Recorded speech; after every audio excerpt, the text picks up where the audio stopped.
सबसे popular leader, सबसे बड़ा टेलीविजन एंकर, सबसे बड़ा मंच, सबसे बड़ा चैनल, सबसे बड़ा शो, आज रात 9 बजे सिर्फ इंडिया टीवी पर।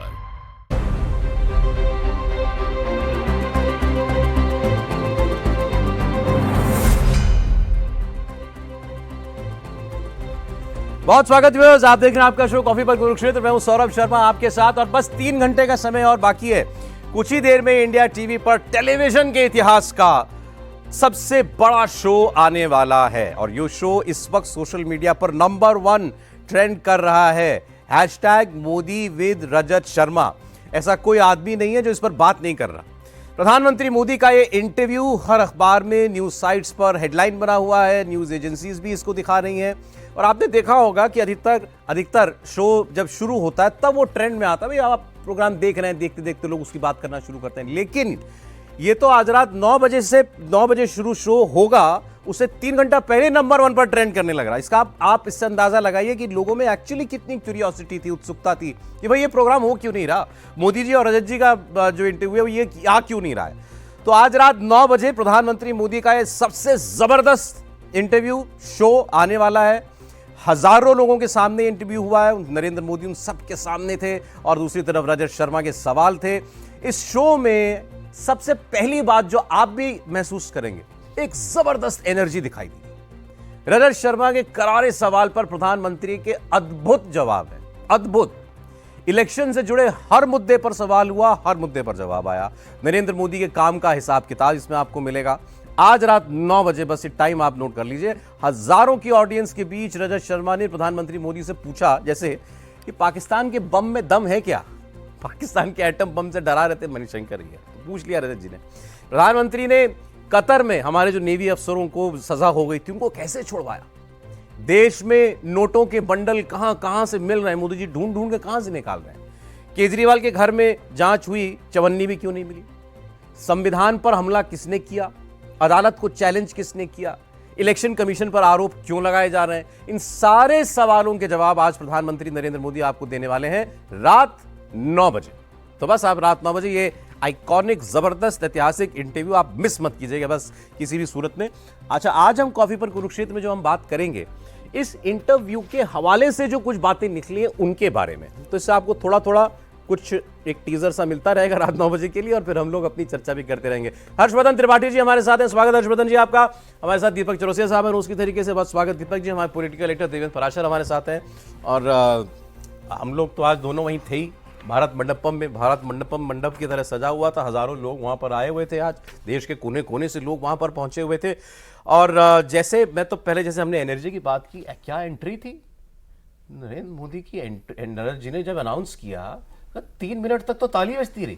बिल्कुल सौरभ, और आप सोचिए कि कल वो 4 रैली करके आए थे, आज सुबह ये प्रोग्राम, और उसके बाद 2 रैली उनकी, एक हरियाणा में जो कि भिवानी महेंद्रगढ़ में और दूसरी पटियाला पंजाब में। वो 2 रैली प्रस्तावित थी जहां वो गए भी, और उसके पहले उस ऊर्जा के साथ वो व्यक्ति आ रहे हैं। और जब मैं ऊर्जा की बात कर रहा हूँ तो सिर्फ शारीरिक ऊर्जा की नहीं, उस मानसिक ऊर्जा पे ज़्यादा जोर देने की ज़रूरत है कि इस चुनाव की भागम भाग में, इस चुनाव की गहमा गहमी में, जहाँ इतने सारे नंबर्स का खेल चल रहा हो और वहाँ पर वो शख्स जिसके लिए ये नंबर सबसे ज़्यादा एक तरह से कहें कि मायने रखता है, वो कितना निश्चिंत हैं और नंबर्स को लेके, जो कि उन्होंने उस झलकी दिखाई भी है इंटरव्यू में कि आखिर सब कुछ कैसे उनके स्क्रिप्ट के हिसाब से चल रहा है। अपोजिशन जो चाले चल रहा है वो उनके स्क्रिप्ट के हिसाब से चल रहा है। तो उस माहौल को वाकई एक अद्भुत अनुभव था कि इस तरह के इंटरव्यू को अगर देखें आप तो समझ में आता है कि अलग लेवल पर कोई राजनेता जाके जब सोचता और करता है उस चीज को पढ़ने का नजरिया कौन सा इंटरव्यू हो सकता है, तो वो ये इंटरव्यू हो सकता है। उसकी सबसे बड़ी वजह यह है कि इन दोनों की जो केमिस्ट्री है, रजत जी और प्रधानमंत्री नरेंद्र मोदी, कमाल। वो केमिस्ट्री अद्भुत है। और केमिस्ट्री 1-2 दिन, 1-2 साल, 1-2 दशक की नहीं है, बल्कि पिछले 4 दशक की है। 1983-84 से ये दोनों एक दूसरे को जानते हैं। तो जब इस प्रकार का भरोसा और एक ट्यूनिंग रहता है तो फिर सामने वाला सवाल कुछ भी पूछता है और सामने जिसको जवाब देना होता है वो भी उसको बड़े कॉन्फिडेंस के साथ ही लगता है। उनको पता होता है कि हाँ, मैं जो कह रहा हूँ इसी रूप में चीजें, जबकि सवाल पर कोई कॉम्प्रोमाइज नहीं है। बिल्कुल नहीं। और अच्छा, ये इस इंटरव्यू के बारे में मैं पक्के तौर पे आपको बताऊं कि एक लाइन भी बातचीत नहीं हुई है। प्रधानमंत्री मोदी जब भारत मंडपम पहुंचे, मैं नीचे था रिसीव करने वालों में, रिसीव करने के साथ उनको लेके हम लोग ऊपर आए हैं, उसके बाद वो सीधे हॉल में। बिल्कुल बिल्कुल नहीं, ये बात तो मैं भी बता सकता हूँ। वैसे अपने बॉस से की हुई बात डिस्कस कभी नहीं करनी चाहिए, ये नुकसानदेह हो जाता है। रजत जी ने मुझे कहा, हम लोग बैठे थे, बात हो रही थी, हम लोग सब 4-5 लोग थे न्यूज रूम में, तो उन्होंने कहा कि कुछ डिस्कस ही नहीं हुआ था प्रोग्राम के बारे में, आए प्रोग्राम हुआ, दैट्स इट। और आप सर उसमें जवाब, आप जब जो सवाल हुए और जो जवाब आपने ना, वो देखने पर ही यकीन होगा आदमी को। जो आप कह रहे थे ना अलर्ट, मतलब एनर्जी, वो आदमी का विट कमाल है भाई, कमाल है नरेंद्र मोदी का। जो ह्यूमर है, जो विट है, जो रिटॉर्ट करने की शक्ति है, कि कहते ना जैसे लाजवाब कर देना, अपने जवाब से लाजवाब कर दिया भाई, क्या क्या जवाब दिया, तो वो आपको उसमें मिलेगा। अच्छा, इससे आप ये मत लगाइए कि भाई ये सब जो है मोदी जी की तारीफ करने के लिए आज बैठे हुए। आपको सुनना पड़ेगा इंटरव्यू, तो आप भी इस बात के कायल हो जाएंगे, भले ही आप नरेंद्र मोदी के विरोधी क्यों ना हो, कि हाँ नहीं यार, इस आदमी की शार्पनेस गजब की है, गजब की शार्पनेस है। मैं एक आध उदाहरण मैं दूंगा, जैसे मेरा फेवरेट जो आज के पूरे एपिसोड के अंदर था कि जज जी ने पूछा कि भाई, वो कहते हैं विपक्ष वाले आपसे कह रहे हैं, कांग्रेस वाले, कि पाकिस्तान के पास एटम बम है, थोड़ा डरा करो। बोले मैं जाकर के लाहौर में चेक करके आ चुका हूं।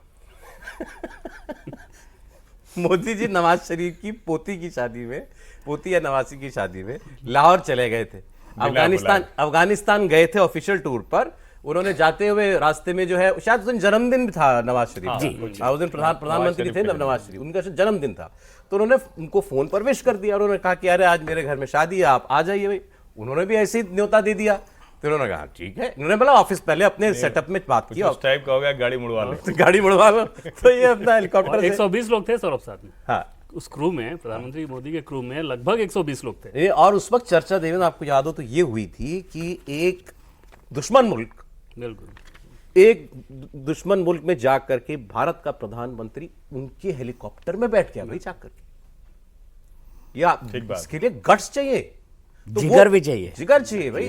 तो वो प्रधानमंत्री कह रहे थे, वो मैं लाहौर में जाके चेक कराया हूं कितनी ताकत है उसमें। जब फिर उसके बाद उन्होंने खुद ही कहा, बोले कि अब पाकिस्तान में जो है ना, कि अब चर्चा हो रही है मेरे बारे में, मुझे पता है बहुत चर्चा वो लोग करते हैं, तो वहां पर आजकल राज कर रहा है क्या, अल्लाह तौबा, अल्लाह तौबा, अल्लाह तौबा, ये आदमी बिना वीजा के हमारे यहाँ पर आ गया था, आके बैठ गया है। हाँ, बिना वीजा के हमारे यहाँ 125 लोगों के साथ।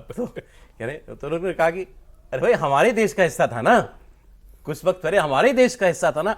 अब ये आप क्या, ये बात आप सोच समझ कर, या मैं कह रहा हूं कि कोई प्लान भी आप कर लो ना, तो भी अचानक से नहीं निकल सकती, जो Narendra Modi fraction of second में करते हैं। हाजिर जवाबी के वो मास्टर हैं। और मैंने ऐसे दो ही नेता देखे, अटल बिहारी वाजपेयी और उसके बाद नरेंद्र मोदी, जो एक लाइन में कम्युनिकेट करते हैं, वो 100 शब्द भी नहीं कह सकते। और मैं आज के इंटरव्यू के बारे में कहूँ, मैंने आपके बहुत सारे पीसेस देखे हैं, मैं देख रहा था आपका कहानी कुर्सी की, रोज देखता हूँ। मैंने देखा कि उसमें क्या दिखाई पड़ रहा है दो एक्स्ट्राऑर्डिनरी लोग, एक पत्रकारिता का शिखर पुरुष है एक तरफ, और दूसरी तरफ है भारतीय राजनीति का शिखर पुरुष। और इनकी 40 साल की पुरानी जो पहचान, एक बॉन्डिंग, और जब आप ऐसे किसी व्यक्ति से मिलते हो ना, और एक अपनापन सा लगता है, तो आप बात दिल से करते हो, आप बिल्कुल नेचुरल हो जाते हो। आप फिर वो हेड ऑफ द स्टेट हो या दुनिया के सबसे पॉपुलर लीडर हो, उसको छोड़ देते हैं। और प्रधानमंत्री की खूबी है कि जिसके साथ वो बातचीत करेंगे उसके ढंग के बन जाएंगे। आपने भी उनसे बात की होगी, तो आपको भी सौरभ लगा होगा कि देखिए, तो मेरे पिच पर आकर मुझसे बात कर रहे हैं। तो प्रधानमंत्री जी की खूबी है, और रजत जी की ये खूबी है कि वो इतने शानदार शो को 3 दशक से चला रहे हैं। आपकी अदालत में, आपकी अदालत, कमाल बात है। नहीं, आपने बिल्कुल ठीक कहा। और वो जो आप जैसे देवेंद्र ने भी कहा ना, 3-4 दशक का 1983 और ये परिचय नहीं, दोस्ती।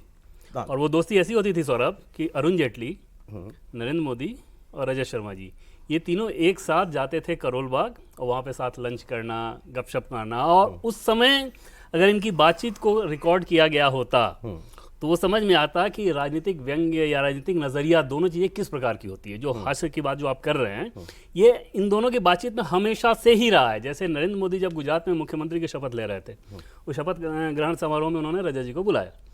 रजत जी ने मना किया कि मैं क्या करूँगा वहाँ पे जाके, आमतौर पर ऐसे कार्यक्रम से वो पर थोड़ा परहेज करते हैं, तो उन्होंने मना किया।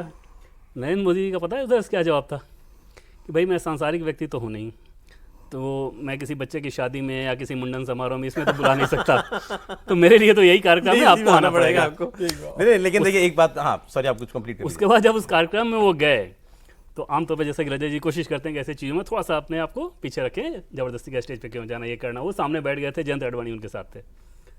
नरेंद्र मोदी जी वहाँ से उठ के आए, हाथ पकड़ के ले जाके ऊपर तस्वीर बैठाया मैंने और देखी एक है। सिक्योरिटी वाले को बोल के गए कि जिम्मेदारी दे के जाता हूँ, देखना ये फिर नीचे ना चले जाए। नहीं, अच्छा, और देखिए ऐसे आदमी से जिसके साथ आपकी इतनी पुरानी दोस्ती हो, परिचय बहुत परिचय नहीं, दोस्ती ही है, उसके सामने जब जब आप पत्रकार की भूमिका में आ जाते हैं और आपको मालूम है कि मुझे कठिन से कठिन सवाल पूछना है, तो आमतौर पर आदमी जो है या तो रियायत कर जाएगा या नहीं पूछ पाता। भाई मेरा दोस्त है, भाई आप मेरे दोस्त हैं, आप मेरे दोस्त हैं, कभी मैं आपका इंटरव्यू करने लगूँ किस दिन आप नेता बन जाओ बड़े, क्या निवेन जी तो बन भी सकते हैं, तो कभी नहीं। तो भाई मैं थोड़ा संकोच करूंगा ना यार, कुछ तो लिहाज करूंगा ना, मतलब लिहाज इन द सेंस सवाल में, यार ये अनकंफर्टेबल सवाल है यार, नहीं इससे नुकसान ना हो जाए देवेंद्र को। लेकिन रजत जी का ये है, आप जब एक बार मैं इंटरव्यूई, आप मेरे मेहमान, तो फिर केवल एक वो रिश्ता, उस वक्त वही रिश्ता है कि आप अब मेरे सवाल होंगे और आप जवाब दीजिए।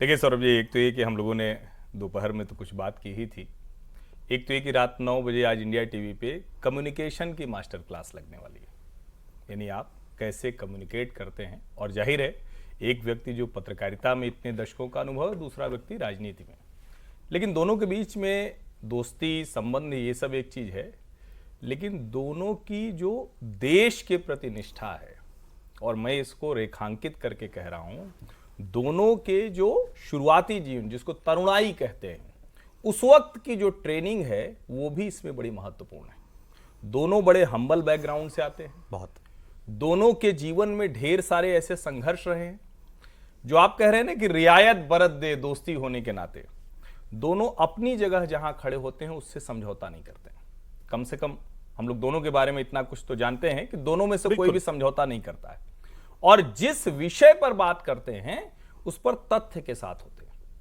आप आपकी अदालत शो की बात करें, अगर 3 दशक से चल रहा है और उस शो को कोई भी व्यक्ति, मतलब किसी को भी आप कहते हैं ना कि कम्युनिकेशन की आपको मास्टर क्लास लेनी हो, इंटरव्यू करना सीखना हो, तो आप उस शो को देख सकते हैं। और राजनीति सचमुच आपको करनी है, आपको कुछ नहीं करना है, कोई पॉलिटिकल साइंस नहीं पढ़ना है, कुछ नहीं पढ़ना है, नरेंद्र मोदी के जीवन के अलग अलग हिस्सों को पढ़ लीजिए, और मुझे लगता है कि तब वो रियायत वाली गुंजाइश नहीं रह जाती। अब हाय अल्लाह तौबा कहां से निकल के आएगा? ये तो तभी निकल के आएगा ना जब आपको पता है कि आपको किस वक्त कौन सी बात कम्युनिकेट करनी। इस वक्त देश में हर किसी के मन में है कि यार पीओके में बड़ा हंगामा चल रहा है। अभी अमित शाह ने एक दिन बोला कि हमारे यहां पहले लोग कहते थे कि आजादी आजादी नारा लगाएंगे, नरेंद्र मोदी ने अभी एक रैली में बोला, और अब क्या है, अब वहां वाले प्रदर्शन कर रहे हैं, वहां दूसरी तरफ आटा नहीं है, और हमारी तरफ वाले कह रहे हैं कि हम तो सब एकदम बम बम है, बड़ा बढ़िया है। अब इसके आगे नेक्स्ट स्टेप क्या था? और ठीक है, मैं नहीं जानता हूं कि 400 पार में कौन कौन सी चीज होने वाली है, लेकिन 400 पार में सबसे बड़ी चीज क्या है?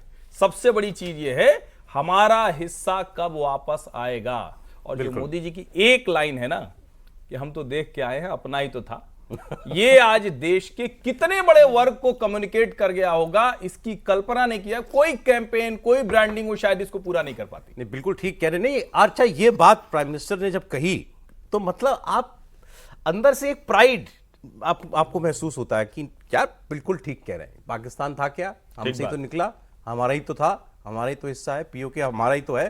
तो वो जो बात सीधे दिल के अंदर उतरने वाली बात, वो एक लाइन के अंदर उन्होंने नहीं, उनके मन में भी है, इसका मतलब ये कह रहे हैं। एग्जैक्टली इसका मतलब कि उनका जो जिसको हम कहते हैं ना फ्यूचर प्लानिंग क्या होती है, वो उसमें दिख रहा है कि वो है। और इस पे मैं एक बात कहूं, मैं चूंकि 11 सितंबर 2019 जिस दिन जब 370 हटा था उसके ठीक 1 महीने बाद हम लोग श्रीनगर में थे, तो सत्यपाल मलिक का इंटरव्यू कर रहे थे हम लोग, एक प्रतिनिधिमंडल हमारा गया हुआ था। उन्होंने जो बात कही उसको मैं बार बार दोहराता हूं, आज तो वो कुछ और झूठ बोलेंगे, आज तो हवा हवाई बात बोलेंगे, हालांकि वो एक्सपोज हो गए। उन्होंने कहा मोदी जी ने हमसे ये कहा कि इस तरफ इतना उजाला कर दो, इतनी रोशनी कर दो कि वहां वाले खुद ही आके मिल जाएं। हमको कोई मिलिट्री एक्सरसाइज नहीं करनी है, हमको कोई गोला बारूद नहीं दागना है। और आज कमाल की बात यह है कि वो लोग पैसा देके हुर्रियत, अलगाववादी दुनिया भर का काम करते थे, आज पीओके से निकले हुए लोग भारत के समर्थन में दुनिया भर में बात कर रहे हैं। बिल्कुल ठीक। अभी आपने कहा कि आज रात 9 बजे कम्युनिकेशन की मास्टर क्लास होगी। बिल्कुल रजत जी अपने फील्ड में कम्युनिकेशन के मास्टर, इंस्टीट्यूशन इनफैक्ट मैं कहूंगा, और प्रधानमंत्री नरेंद्र मोदी पॉलिटिकल कम्युनिकेशन के मास्टर क्लास इंस्टीट्यूशन है अपने आप में। वैसे यहाँ लगी होती है तस्वीर, आज रजत जी की है यहाँ पर, ये कि पीछे जो बाबा जी की तस्वीर लगी है पीछे, दिखाई दे रही? एक देखिए बीच में आपको तस्वीर बहुत सारी हैं उसमें, राहुल गांधी जी की तस्वीर। मैं कुछ नहीं कह रहा, मुझे अभी भी इंटरव्यू चाहिए राहुल गांधी का, लेकिन फिर भी मुझे एक बात बताइए, आप राहुल गांधी का क्या बयान, कम्युनिकेशन की बात कर रहे हैं ना, बोल दूं, आप बिल्कुल जिसको क्या कहते हैं अंग्रेजी में शब्द है अंडर एस्टिमेट कर रहे हैं आप राहुल जी को। राहुल जी इतने बड़े मास्टर कम्युनिकेटर हैं, जो बात कह कह के सब थक गए, हार गए कि भैया इन्हीं के बाप दादा सब चलाते थे, वही बोलने वाला था। ही कम्युनिकेटेड वेरी वेल। क्या बोला उन्होंने? एक लाइन में बता दिया कि सब हमारे बाप दादा चलाते थे। सोचिए कैसे, मतलब मैंने वो स्टेटमेंट सुना और मैंने कहा क्या ये भी हो सकता है। उन्होंने कहा कि मैं सिस्टम के बीच में पैदा हुआ हूं, मेरी दादी प्रधानमंत्री, मेरे पिताजी प्रधानमंत्री, 10 साल मनमोहन जी प्रधानमंत्री थे।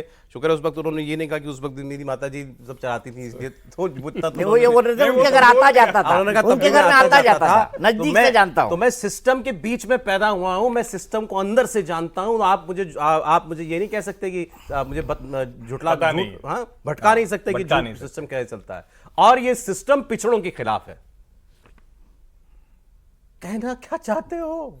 सही कहा उन्होंने, मतलब हुआ इस सही कहा। उनके फैसले ये बताते हैं, उनके फैसले ये बताते हैं, जात पे न पात पे मोहर लगेगी हाथ पे, बचपन से यही नारा तो सुन रहे थे मेरे भैया। रिपोर्ट कार्ड किसका दे रहे थे? वो मोदी जी का रिपोर्ट कार्ड दे रहे थे। आप ये छोड़ दीजिए कि वो किस पार्टी के स्टार कैंपेनर है, ये किस पार्टी के स्टार कैंपेनर है, बस नाम नहीं लिखा जाता। भाजपा के सितारा प्रचारकों की सूची में राहुल जी का नाम नहीं लिखा जाता। मेरे मन में सवाल है, कांग्रेसी कैसे रिएक्ट करते होंगे ऐसे में? ज़्यादा, जैसे पहले मैंने कभी आपको बताया था कि पार्लियामेंट में जैसे जो कांग्रेस के नेता मिलते हैं, अगर ऑफ रिकॉर्ड बातचीत कीजिए तो उनकी निराशा सीधे सीधे झलकती है लीडरशिप को लेके, और बाकायदा खुल के वो बोलते हैं कि समस्या कहाँ है, अब छोड़िए क्या कहा जाए, इस तरह की बातें वो करते हैं। और इस लिहाज से कि अगर आपको लीडर बनना है, नेचुरल लीडर, तो आपको कमांड करना होता है, और कमांड वो करते हैं आप अपनी काबिलियत से। परिवार के दम पे अगर आप कमांड कर रहे हैं तो फिर वो रेस्पेक्ट नहीं आ सकता, वो चापलूसी नजर आ सकती है कि सामने अगर आप पड़ गए तो आप मजबूरी में आपके फैसले को मान रहा है, दिल से वो फैसला नहीं मानता। और कांग्रेस पार्टी की सबसे बड़ी समस्या यही है कि राहुल गांधी उस कमांडिंग पोजीशन में आ ही नहीं पाते। और नरेंद्र मोदी और राहुल गांधी की अगर बात करें तो मुझे लगता है कि ये तुलना करना भी राहुल गांधी के साथ भी बड़ा अन्याय होगा। नरेंद्र मोदी के साथ तुलना होनी चाहिए, क्यों नहीं होनी चाहिए? नहीं, काबिलियत के मामले में कहता हूं कैसे कर सकते हैं? दो ही नेता हैं जिनका चुनाव में नाम चल रहा है, तो बट ऑब्वियस तुलना होगी। तुलना है नहीं, लेकिन करनी जरूर चाहिए। कह रहा हूं जैसे 19 20 18 20 15 20 में आप तुलना कर भी लें, अगर 100 और 15 की तुलना कर रहे हो। एक किसी का आपने जैसे बताया ना कि पीठ पीछे नहीं था, क्या कहते हैं, हम छत्तीसगढ़ का इलेक्शन था, छत्तीसगढ़ के इलेक्शन में हम लोग जा रहे थे, तो फ्लाइट से जा रहे थे, तो फ्लाइट में जब जहाज चढ़ने से पहले आपको पहले बस में सवारी कराते हैं ना वो लोग जहाज तक ले जाने के लिए, तो उसमें बस में हम लोग जा रहे थे, जहाज का पैसा लेके बस में घुमाते हैं। पहले बस में घुमाते हैं, तो बस में हमको कांग्रेस पार्टी के एक प्रवक्ता मिल गया सर, जाने माने प्रवक्ता, इसलिए मैं नाम नहीं ले रहा हूँ। और वैसी बातचीत होने लगी, इलेक्शन क्या जा रहा है, मैंने कहा आप क्या कह रहे हैं, मैंने कहा अच्छा राहुल गांधी भी तो वहीं है। ये बता दीजिए ना कि अब वो भाजपा में आ गए हैं कि अभी वहीं बने हुए? कांग्रेस में ही है। अच्छा, कांग्रेस में ठीक है, जरूरी था ये। तो मैंने कहा अभी अच्छा, अभी कल ही तो शायद रैली की ना राहुल जी ने वहाँ पे। बोले हाँ यार कल ही तो रैली की है। मैंने कहा तो उसमें मतलब मायूस होकर क्यों बता रहे हैं? कर दी रैली हो गई, अच्छी बात है। बोले यार वो वहाँ जाके वनवासी आदिवासी का फर्क समझाते रहे, वोट मांगना ही भूल गए। रैली में गए हो, वोट तो मांगो। नहीं, लेकिन उनको हमला करना था तो इसीलिए वो समझा रहे थे उस तरह से। मतलब राहुल जी देखिए मास्टर कम्युनिकेटर हैं, लेकिन थोड़ा उल्टा हो जाता है, बस इतना सा फर्क है। कम्युनिकेट तो बहुत अच्छे से करते हैं। जब जब उन्होंने कम्युनिकेट किया है, नरेंद्र मोदी को इतना बड़ा हथियार मिल गया, भारतीय जनता पार्टी को इतना बड़ा पॉलिटिकल टूल, वेपन इससे बढ़िया नहीं मिलता जितना राहुल गांधी की बात से मिलता। अब इस बात का कैसे इस्तेमाल करेंगे प्रधानमंत्री, जो आज जो अभी वो बोल गए हैं कि मैं सिस्टम में पैदा हुआ हूँ? चल ही रहा है ना, चल ही रहा है। उसके बाद कुछ बयान नए हो रहे हैं, मैं पूरी तरह सुन नहीं पाया, तो किस्ता धारावाहिक चालू है, अभी खत्म नहीं हुआ है। अच्छा आप लेकिन जैसे फिर एक मतलब एक तुलना मैं कर रहा हूँ, आज क्योंकि इंटरव्यू की बात हो रही है, अब 9 बजे आप वो इंटरव्यू देखने वाले हैं रजत जी मोदी जी का, तो इसलिए जरा उसके हम इंटरव्यू की अब तुलना कर लेते हैं। एक तो मुझे नहीं लगता कि अभी तक राहुल गांधी ने कोई इंटरव्यू दिया है। हमने एक दिन इस पर प्रोग्राम किया था कि प्रधानमंत्री रोज इंटरव्यूज दे रहे हैं, राहुल गांधी को किसने रोका और क्यों राहुल गांधी इंटरव्यू? प्रधानमंत्री के साथ ऐसा रहा सौरभ कि कोई रिक्वेस्ट वहां गया हो और इंटरव्यू नहीं मिला हो, इसके नंबर सब बहुत ही कम बचे होंगे। क्या आप सब समझा नहीं आपकी बात? क्या प्रधानमंत्री के इंटरव्यू के लिए रिक्वेस्ट जिसने मांगा वहां पे इंटरव्यू दिया गया है, और उसमें मतलब रीजनल चैनल है, नेशनल चैनल है, रीजनल अखबार है, नेशनल अखबार है, उस सब चीज़ को, सारे बाउंड्रीज़ को इस बार तोड़ा गया है। और कोशिश ये की जा रही है कि ज़्यादा से ज़्यादा जो भी इंटरव्यू चाह रहा हो उसको इंटरव्यू दिया जाए, और उसमें जो आपको पूछना हो, जो जानना हो, आप जानिए, समझिए, आप अपनी। अरे इंटरव्यूज तो उन्होंने देखिए पिछली बार भी दिया, लेकिन इस बार स्केल, दो चीज़ का स्केल सौरभ क्यों बहुत ज्यादा इंटरव्यूज हो रहे हैं इस बार? दो चीज़ का स्केल बहुत ज़्यादा है। एक तो ये कि रिक्वेस्ट बहुत ज़्यादा जाता है इंटरव्यू के लिए, तो प्रधानमंत्री नरेंद्र मोदी की जैसे कोशिश ये रहती है कि ज़्यादा से ज़्यादा लोगों को आप अकोमोडेट कर सकें अगर किसी चीज़ में, तो वो कीजिए। एक अप्रोच वो रहता है। दूसरा उनका ये था कि भाई अगर सरकार में 10 साल पूरे हो गए हैं तो जो सवाल भी, एक नैरेटिव चलाया जाता है ना कि ऐसे सवाल नहीं लेते, ये नहीं करते, वो नहीं, जो कुछ भी आपको पूछना हो आइए, पूछिए, जानिए और जाइए, और आपको जैसे इस खबर को पेश करना हो पेश कीजिए। तो दो चीज़ में इस बार बहुत खास मुझे नज़र आ रही है। एक तो ये कि इंटरव्यू को लेके, दूसरा रैली को लेके बीजेपी का हर कैंडिडेट या एनडीए का हर कैंडिडेट ये चाहता है कि प्रधानमंत्री नरेंद्र मोदी उसके क्षेत्र में ज़रूर चुनाव प्रचार करने जाएं। वो डिमांड लोकल लेवल से आता है। एवरेज कितनी रैलियां कर रहे हैं आजकल वो? 3-4 और पिछली बार जैसे क्या करते थे कि पॉकेट में करते थे। फॉर एग्जांपल अगर जैसे सिवान, छपरा और महाराजगंज 3 लोकसभा सीटें एक साथ सटी हुई हैं, गाजीपुर, घोसी अगर सटी हुई हैं, तो पॉकेट में वो जाके एक कर दिए तो बाकी 2-3 पे असर हो जाता था। इस बार एक अलग अलग अगर रिक्वायरमेंट है तो कोशिश ये की जा रही है कि उनको अकोमोडेट किया जाए, और उसके हिसाब से टाइम दिया जा रहा है, जिसका नतीजा ये है कि आप देख रहे होंगे कि प्रधानमंत्री नरेंद्र मोदी पहली बार कि राज्यों में इतना ज़्यादा रुक रहे हैं नाइट स्टे। पहले नहीं होता था, पहले जाके पॉकेट में इंटरव्यू किया और फिर 7 LKM लौट के आके यहाँ पे सरकारी काम करते थे। इस बार राज्य में स्टे कर रहे हैं, राजभवन में ज़्यादातर समय बिता रहे हैं, 3 दिन 4 दिन लगातार बाहर रह रहे हैं दिल्ली से। उसके पीछे वजह ये है कि क्योंकि हर एक कैंडिडेट की ख्वाहिश है कि उसके क्षेत्र में एक बार मोदी ज़रूर आ जाएं, उसे वो पूरा करें। और कॉन्ट्रास्ट देखिए, राहुल गांधी ने तो प्रचार के बीच में भी 2 दिन का ब्रेक ले लिया। आप लोकसभा चुनाव के प्रचार में भी ब्रेक ले लिया उन्होंने 2 दिन का। नहीं, लेकिन ये बताइए कि जिसकी जितनी क्षमता होगी उसके लिहाज से काम करेगा ना। अब आप 100 सीसी की गाड़ी को और हाईवे पे दौड़ा दीजिएगा 1200 सीसी वाली बाइक के साथ, कैसे चलेगा? कहीं रुकना पड़ेगा ना, इंजन गर्म हो जाएगा, हमारे देश में कहते हैं दग जाएगा, तो कुछ तो करना पड़ेगा। मैंने तो सुना, लेकिन सिर्फ इतना नहीं, मैंने सुना लोग राहुल गांधी की फिटनेस की कस्में खाते हैं। मैंने तो इतना नजदीक से नरेंद्र मोदी की नहीं, फिटनेस तो उनकी है, इसमें कोई फिटनेस दिक्कत लेवल में नहीं दिक्कत है। नहीं नहीं, सवाल फिटनेस का नहीं है, मेंटल फिटनेस कैसा रहता है सौरभ, ये ज़्यादा ज़रूरी है। आपका इंटरेस्ट कितना ज़्यादा है ये ज़रूरी है। दूसरा, जब आप टेबल पर बैठते हैं तो आप क्या लेके आते हैं? जैसे कि पहले मैंने कहा था, मैं हमेशा इस बात पे कायम रहता हूँ कि नरेंद्र मोदी और राहुल गांधी की तुलना करना ही बेईमानी है।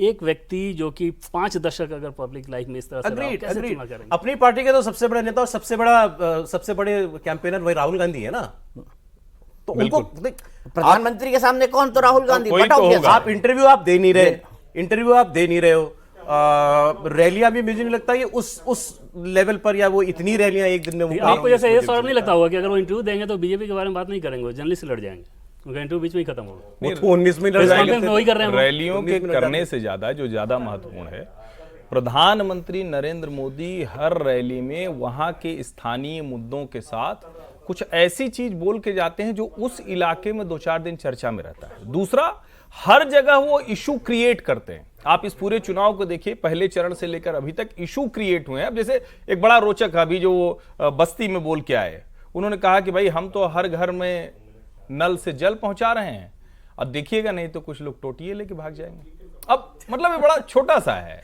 कुछ लोग टोटी लेके जाने के उस्ताद हैं। उनकी आप जितनी रैलियां देखिए, प्रधानमंत्री नरेंद्र मोदी की हर सभा में एक नया मुद्दा है, नेशनल नैरेटिव वो खड़ा करते हैं, चेंज होता रहा, उसका कोई काउंटर नहीं है। दूसरा, लोकल नैरेटिव वो देके जाते हैं, जो वहां चाय पान की दुकान पे वहां का स्थानीय आदमी बात करता, कहता हाँ यार ये बात तो सही है, और ये तो बोल के गए। और आप उनकी रैली देखो, लोकल भगवान से लेके लोकल लोग जिनसे उनका पुराना संपर्क रहा हो, उनके वो नाम ले लेते हैं, उनको दूर से पहचान लेते हैं। तो ये जो इंटरपर्सनल कम्युनिकेशन है ना मोदी जी का, ये भी बहुत मायने रखता है। ये बहुत मायने रखता है। चाहे आप हिमाचल में उनको देख लो, उत्तराखंड में देख लो, पुराने लोगों को याद कर लेते हैं, पुराने लोगों को पहचान लेते हैं, नाम ले लेते हैं। अब प्रधानमंत्री का कोई भरी रैली में कोई प्रधानमंत्री, वो भी नरेंद्र मोदी के स्तर का नाम ले ले तो कितने लोगों को बताएगा, देखिए प्रधानमंत्री जी मुझे आज भी याद रखते हैं। सही बात। रैली के स्थल पे सौरभ स्वागत करने के लिए जैसे हेलीपैड पे 10, 12, 13 लोग होते हैं, ठीक, जो पार्टी के जिला संगठन वाले से जुड़े हुए लोग होते हैं। कोशिश ये रहती है पीएम मोदी की कि 7 से 8 मिनट तक ज़रूर उन लोगों के साथ बातचीत करके उनका फीडबैक लें, क्योंकि उस वक्त वो मतलब उनको कोई इन्फ्लुएंस नहीं कर रहा होगा, या उनको ये डर नहीं होगा कि यार कोई और सुनेगा। बिल्कुल, और किसी और सिस्टम के थ्रू जो इन्फॉर्मेशन आता है ये क्या कह रहे हैं ग्राउंड पे, तो स्कीम्स के बारे में भी बात कर रहे हैं। स्कीम्स में भी निटी-ग्रिटी में जाते हैं कि इस स्कीम में क्या स्थिति है, अगर गड़बड़ है तो क्यों गड़बड़ है, क्या है फैक्टर आपके यहाँ, क्या है, कौन सी अच्छी चीज़ें हैं, उस अच्छी चीज़ के पीछे वजह क्या रही। तो ये जो एक्सपीरियंस लगातार वो अपने आप को ऐड करते हैं ना, तो आप अलग लेवल पे जाता है। उसमें राजनीतिक बात सिर्फ नहीं होती है कि हाँ कौन सा कास्ट किसके हिसाब से जा रहा है। मुझे जितना फीडबैक मिला जहाँ जहाँ वो ये बात कर रहे हैं, अधिकांश स्कीम से रिलेटेड वो होती है कि इस स्कीम आवास योजना का कैसा है, जल का कैसा है, आयुष्मान कार्ड कितना बना, नहीं बना तो समस्या क्या थी, बना अगर बहुत अच्छा बना तो क्या आपने ऐसा किया कि अच्छा रहा है। और लास्ट में एक चीज़ कहते हैं कि कोशिश ये कीजिए कि जो भी आपके पन्ना प्रमुख हैं उत्सव की तरह लोगों को मोटिवेट करें कि जाके वो वोट करें। बस ये एक लाइन होता है चुनावी। फिर लेकिन वही राहुल गांधी बात, आपको याद है मैंने एक बार आपसे, हम दोपहर के प्रोग्राम में एक दिन मैंने चर्चा की थी आपसे कि कांग्रेस पार्टी के ये लोग कहते हैं कि भाई राहुल गांधी तो प्रधानमंत्रियों के खानदान में पैदा हुए हैं, तो जो लोग कहते हैं कि भाई राहुल गांधी का ट्रैक रिकॉर्ड क्या है, क्या किया है राहुल गांधी ने, क्या उनके मतलब उनको क्या पता सरकार सिस्टम क्या है।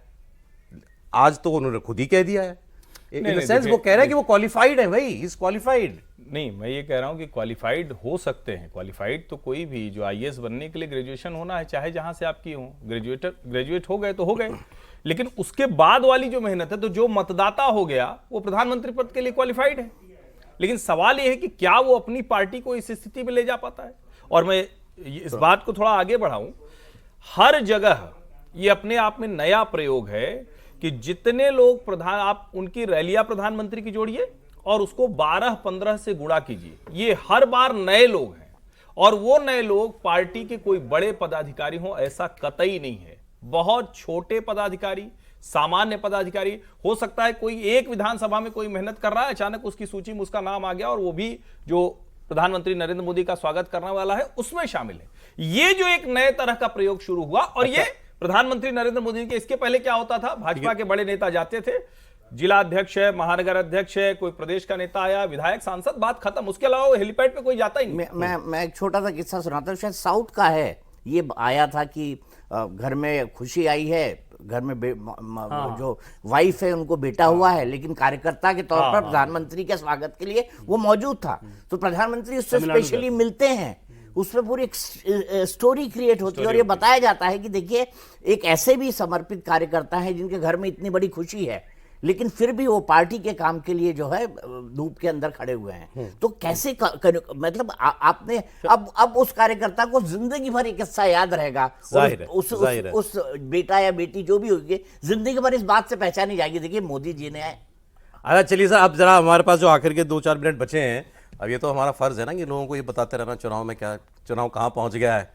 तो कुछ बदला लास्ट बातचीब से अभी तक, क्या आपकी वही है? नहीं, कोई भी नए बदलाव के न संकेत हैं, न उस तरह किसी लक्षण के बारे में जानकारी मिल रही है। सब कुछ ऐसा लग रहा है कि जो चीज़ आप पहले से समझ रहे थे वैसे ही जा रहा है। सोशल मीडिया में कुछ सेक्शन में नरेशन कुछ अलग चल सकता है। हम लोग आपको बीजेपी वालों ने एग्जिट पोल दे दिया होगा ना अपना? हाँ क्योंकि उनको तो एग्जैक्टली पता होता है ना कि वो तो बूथ तक जान रहे होते हैं। हाँ। बोले भले ना। हाँ। जैसे मान लीजिए कई बार कहा जाता है ना कि कर्नाटक में जैसे क्या हुआ। हाँ। उनको पता होता है। नहीं, उनको तो पता है, मुझे मालूम है। उनको पता है, मुझे भी मालूम है कि आपको भी पता है। हाँ, वो बता रहे होते हैं, लेकिन जैसे आज भी मेरी जो बातचीत हुई उसमें एग्जैक्ट फीडबैक का सिस्टम है, उसके हिसाब से चीज़ें चल रही हैं। और उसमें जब बार बार कहा जाता है कि 4 जून को कुछ भी ऐसा नहीं होगा कि आप सरप्राइज हों कि अरे ये क्या हो गया, कैसा हो गया, और जिस तरह की तस्वीरें बनाने की कोशिश की जाती है, खासतौर पर जैसे बार बार मैं सोशल मीडिया वाला कह रहा हूँ, बीजेपी के साथ कुछ अपसेट नहीं होने वाला अभी तक, उसके कोई लक्षण नहीं, कोई संकेत नहीं। पर माहौल बनाए रखिए, व्यूवरशिप अच्छी लानी है हम सबको, उस दिन किया ना। आज मोदी जी ने कहा ना, रखने चाहिए। आज मोदी जी ने क्या कहा, जब शुरुआत में जब एंट्री हुई, जी ने उनको इनवाइट किया, उसके बाद बहुत देर तक तालियां मचती रही, नारे लगते रहे, मोदी मोदी के नारे, मोदी जी को जय श्री राम, सब नारेबाजी में चलते रहे। तो उसके बाद उन्होंने थोड़ी देर तक शांत हुए, मतलब वो भी सुनते रहे आराम से। उसके बाद उन्होंने कहा कि ऊर्जा थोड़ी बचा के रखिए, 4 तारीख को लगेगी, 4 तारीख को यही ऊर्जा काम आएगी।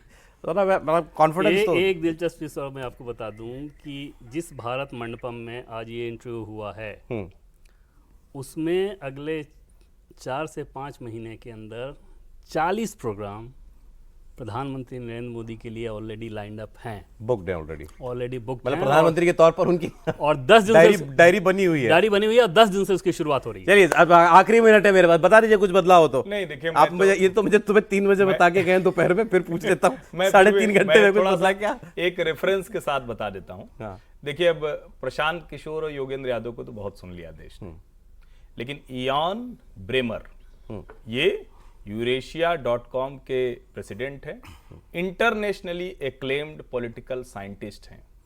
ये दुनिया भर के सीईओ से मिलते हैं, हर तरह के टिप्स देते हैं। वो कह रहे हैं 305 ±10।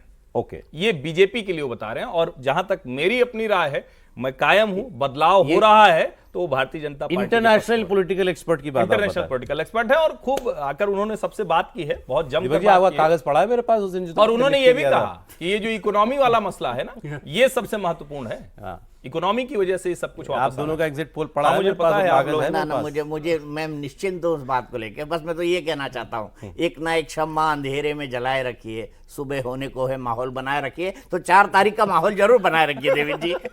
माहौल बनाए रखिए, तभी तो हमारे दर्शक आएंगे, देखिए, देखेंगे माहौल हमको। तो मतलब अभी 9 बजे तो बनेगा ही। 9 बजे का तो है ही, 9 बजे के बाद 9 के बाद कल का ये हम सब कॉफी। 9 बजे का ही तो माहौल बना रहे हैं अभी।